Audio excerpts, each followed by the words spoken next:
Yeah, I know, this is like the third video in the past few weeks we've made about this one guy, but when you're going out there and dominating the NHL in the way that this player is, we kinda have to talk about it. And I've been very transparent as well about my own personal feelings getting involved in this kind of discussion because, hey, guess what? A Filipino-American kid from California is the #1 goal scorer in the National Hockey League, and he is producing better than he had been previously. It's crazy. Let's talk today about Jason Robertson and use this as an opportunity to go over some comparisons that have been thrown out there, as well as a pretty intriguing chart that I feel like is kind of misleading, but at the same time does provide some value if you choose to look at it that way. So, Jason Robertson is currently the top goal scorer in the National Hockey League, 23 years old, 6'3", 201, left-handed guy, signed to Leon in 2026, making 7.75 AAV. You know the drill, he was drafted back in 2017, he was a second-round guy, he was in the OHL, he eventually exploded, becoming a really good CHL player, AHL player, and now NHL player, as so far in the 25 games that he has had with the Dallas Stars, Jason Robertson has 23 goals. He is almost at a goal a game, and he's first in the entire National Hockey League in this category. Second overall is Connor McDavid, that in which we all kind of expect him to be able to do. I mean, the goal scoring this year is kind of new for Connor, but to be honest, just seeing him at the top of the points race is not a surprise. McDavid has 21 goals in 25 games played this season. That's right, so far he's got 21, 21, 21, and he is second. Third is Bo Horvat, so there you go.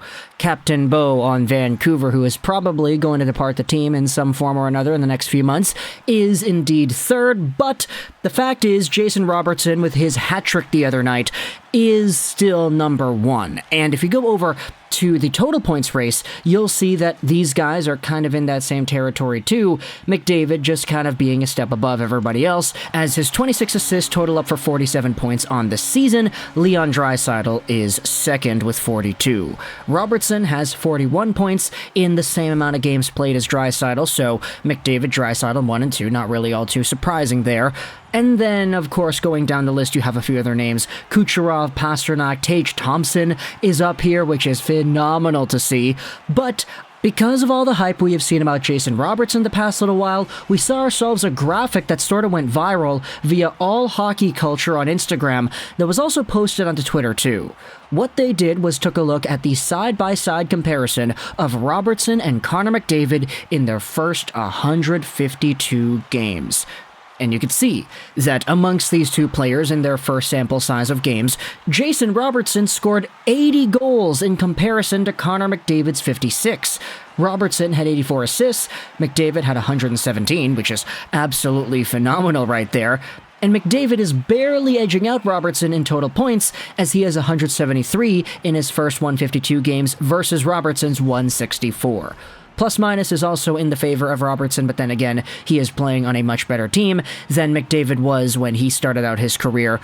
And I saw a lot of people going out there and looking at this comparison saying, wait a minute, look at that. Robertson is that freaking good. Wow, this guy is so talented. He is in the same tier of McDavid, and McDavid is like the best player in the world. So Jason Robertson being right there is incredible. Even the goal scoring race right now, just being #1, that in and of itself is obviously a very good thing. And he's getting the goals in the multitude of ways. He's always in the right spot. Like, that is such an odd quality of Robertson's that separates him from everybody else pretty much, that he is always, when he doesn't have the puck, in a prime position to receive a pass and have a high danger scoring chance as a result. Plus, of course, his puck skills, his handling, his shooting, it's all great as well. But I will say this comparison, this list, this chart right here is a little bit misleading. Because, of course, I mean, it's nice to see the numbers sort of align in the way that they do, but Connor McDavid was 18 years old when he made his NHL debut. He was playing on an Oilers team that was bad enough to finish first overall in the draft lottery, and McDavid ended up getting his first season cut short because he was taken out by Brandon Manning at the time. This 152 games played encapsulates not 1, not 2, but 3 seasons worth of Connor McDavid play. And sure, that's a pretty good sample, but he was 18 to 21 years old in that time span.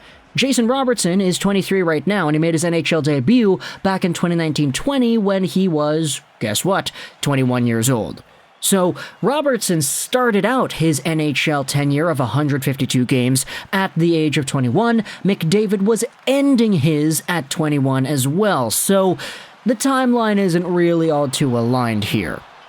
Sure, McDavid is 25 years old right now, is that correct? Yeah, he's 25, turning 26 in January. Robertson is 23, and while Robertson does have more goals and is in the similar point production range as McDavid is right now, you still have to remember that by the time McDavid finished up his 152 games, he had 2 Art Ross trophies and was undisputably one of the top 2 players in the entire gosh darn world.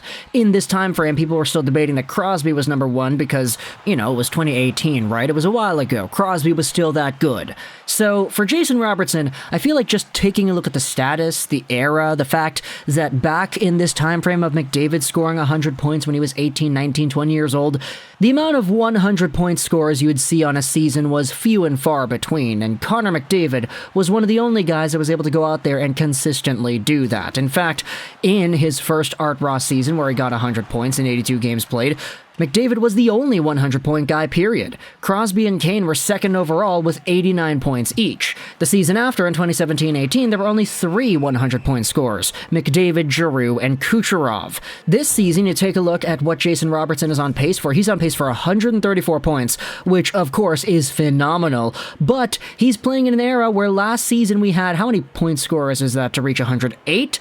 We had 8 100-point scorers, and JT Miller was at 99, so you could have realistically had 9. Marner had 97 points in 72 games played. He could have been 10th if he played the entire season. Roman Josi, I feel like, would have been on pace for 100 points. He had 96 in 80 games, so if you really had just like 1 or 2 multi-point games, pretty much, he would have been there too. You have Nazem Kadri, who was on pace for 100. He only had 71 games played. The NHL is a lot better now when it comes to goals. And right now, in this season's worth of play, I mean, look, the point production marker for 100 points, let's do 100 divided by 82, it's 1.219 points per game, so 1.2. If you go over to the NHL right now, how many players are there over 1.2 points per game? There are 17. Okay, Alex Iafallo doesn't count because he's only played 4 games, but everybody else, Marchand, Hintz, Crosby, Kaprizov, Thompson, Rantanen, Tkachuk, Pasternak, Ehlers, McKinnon, Kucherov, Robertson, Draisaitl, Nichushkin, McDavid, and Chiarelli.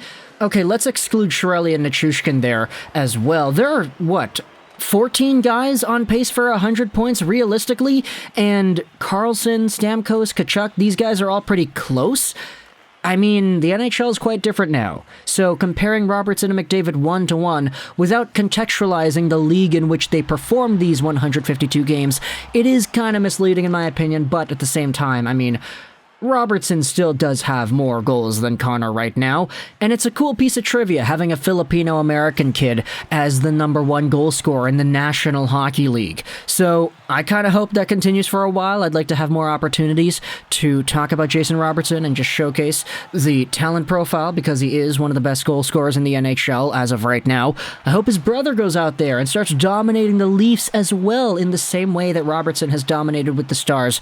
But at the end of the day, I feel like it's really going to take just a bit more heavy lifting over the years if Robertson wants to establish himself as being better than McDavid, or at least in that same tier. I feel like he is sort of in that 1B-ish tier, and the only reason I'm kind of hesitant to put him a bit higher is because these other guys that I'd consider to be in the 1B+-ish category, the Kucherovs, the Pasternaks, maybe even the Draisaitl's. Okay, Draisaitl might be a bit higher, but a lot of these guys have been here for a while, and I feel like you have to work yourself up into getting that over the span of multiple years. Now, Robertson has been amazing this year and last year, but he's been absolutely on another stratosphere in this season's worth of play alone. I know he just debuted only a few seasons ago, so it hasn't really been the proper time frame, but that's just kind of how it is. I mean, he's only 23 years old, right? Assuming he gets better as he gets older, this entire 1B-ish sort of discourse semantics might not even really matter by the time Robertson is in his prime, and he's dominating the NHL, winning trophies upon trophies like McDavid was winning Art Ross's back-to-back.